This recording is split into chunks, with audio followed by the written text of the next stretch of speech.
This lesson discusses how to find the area between a curve and the x-axis. Previously, we approximated this by summing over a number of rectangles that we drew under the curve and approximated what the area was, but it was not exact. The fundamental theorem of calculus allows us to find exactly the area between our function and the x-axis. And the way we do this is called a definite integral. The fundamental theorem of calculus states that the net area between a curve over the limits a and b is the integral from a to b, so it makes this definite instead of indefinite as we have limits now. And then we take the antiderivative of the function and evaluate it at the upper limit minus the lower limit.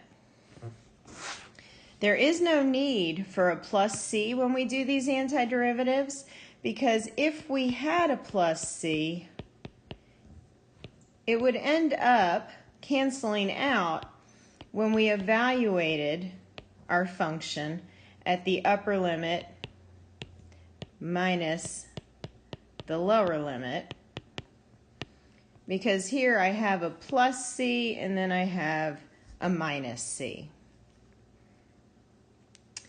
So let's use this. The antiderivative of x squared is 1/3 x cubed. The antiderivative of -2 is -2x, and we're going to evaluate that going from 0 to 2. So when I plug in my upper limit, I get 1/3 times 2 cubed minus 2 times 2 minus, if I evaluate this at 0, we're just going to get 0. So this gives me 8/3 minus 4, which is -4/3. Now, how is it possible for me to get a negative area? Well, this formula is calculating net area. So let's look at the graph. We're looking at what's going on between 0 and 2. Well, in between 0 and my x-intercept, my curve is below the x-axis.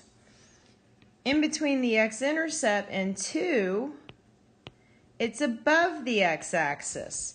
When we calculate net area, we consider anything below the x-axis to have a negative contribution and anything above it to have a positive contribution. So we have more area below the x-axis in this problem than we do above it. Therefore, we get a negative net area as a result. Okay, let's try another problem.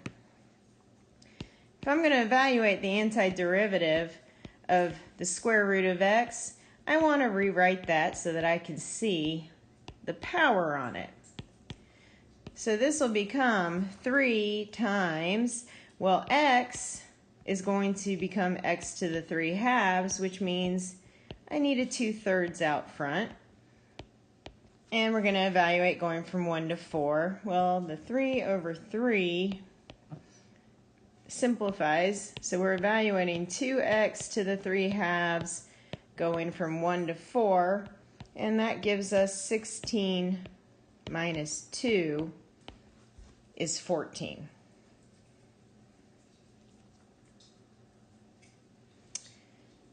Okay, next problem. We need the antiderivative of secant squared. Now this should be an antiderivative that you recognize. The derivative of tangent is equal to secant squared. So we need to evaluate tangent at pi/4 minus tangent at 0. Tangent of pi/4, well, that's sine over cosine is √2/2 divided by √2/2, so we just get 1. And tangent of 0 is 0, so the area under this curve is 1. All right, this problem's a little bit trickier. It's an absolute value function, and we don't know how to take the antiderivative of absolute value. So let's see, what does the graph of absolute value look like? Well, if we plug in an x equals 1 here, we're going to get 2 minus 1 is 1. If I plug in a 0, I'll get the absolute value of negative 1. Well, that'll become positive 1. And in between it, if I plug in a 1/2, I'll actually get 0. And our upper limit is 2, so we need to know what that is. We plug in a 2, we get 4 minus 1, absolute value of 3 is 3.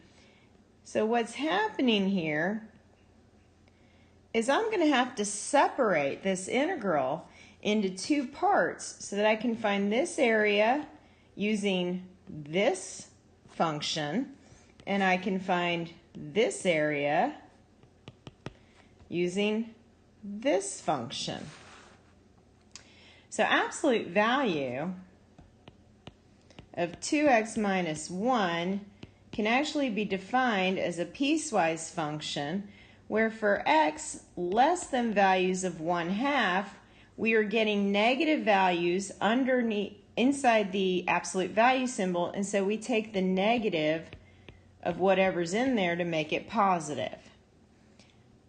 At values of x greater than or equal to 1/2, we're getting values inside the absolute values that are positive, so we just leave the function be.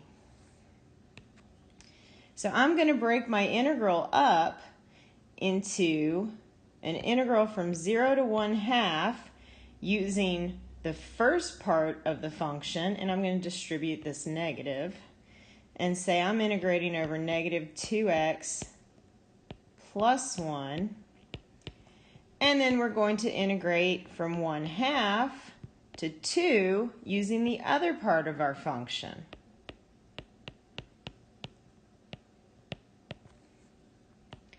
So the antiderivative of negative 2x is negative x squared. Antiderivative of 1 is x, and we're evaluating those from, sorry about that, 0 to 1/2. Plus the antiderivative of 2x is x squared. Antiderivative of negative 1 is negative x. And evaluating that from 1/2 to 2. This gives me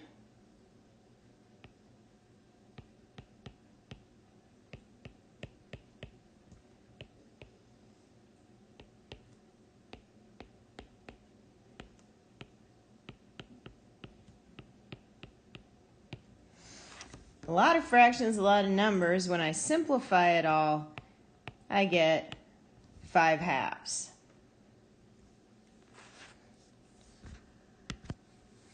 Okay, what we just used in order to solve that definite integral was one of the properties of definite integrals.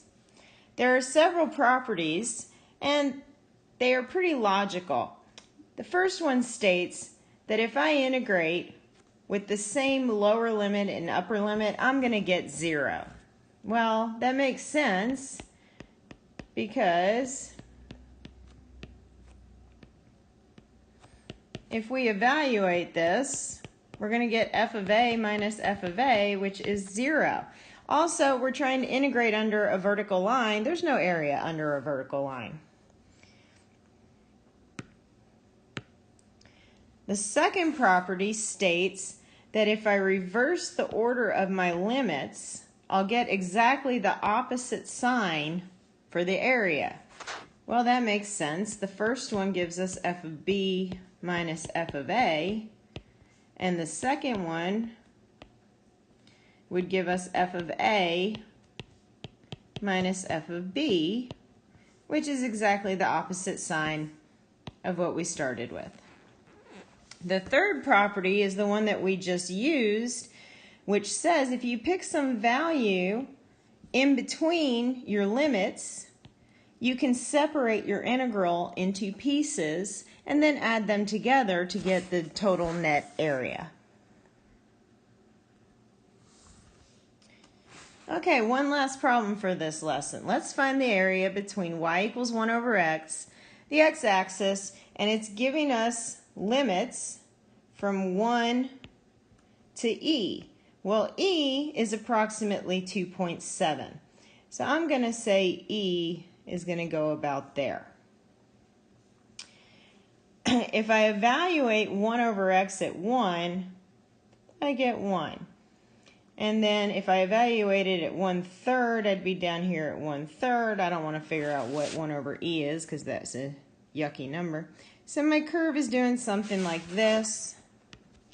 And we're evaluating from here to here and calculating that area. So my area is going to be the integral from 1 to E of 1 over x dx. Well, the antiderivative of 1 over x is natural log of the absolute value of x, evaluated from 1 to E. This gives us the natural log of E minus the natural log of 1. Well, natural log of E is 1, and natural log of 1 is 0, so our net area under this curve is 1.